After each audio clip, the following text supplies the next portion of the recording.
Yan, so good day mga paps. Nasa day 10 na tayo ng ating pagtatanim. So in this video mga paps, medyo kakailanganin natin ng maraming lupa. Kaya dito na talaga tayo sa lapag gumawa. Dito na tayo naghalo ng lupa at kumuha rin tayo ng dumi ng rabbit direkta sa source. Natatanim nga pala natin ngayon ay sibuyas. Yan, nilagyan lang natin yung supot ng halos kalahating lupa. Tapos isinunod na natin yung may tubong sibuyas natin. So, bali ito kasing sibuyas na to. Nakita ko to ron sa kusina namin. Nilagay na ng kapatid ko dun sa baso na may tubig. So, ang ginawa ko, kinuha ko na para itanim. At ang sponsor ng ating video, Wii! Hindi natin siya ibabaon ngayon. So, dito ko lang siya inilagay sa gilid lang ng bahay namin.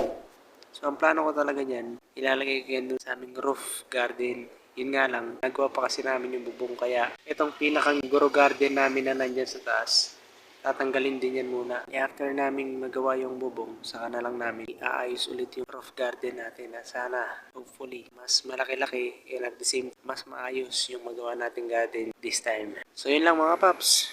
Muli, ako si Art, your service. Bye-bye.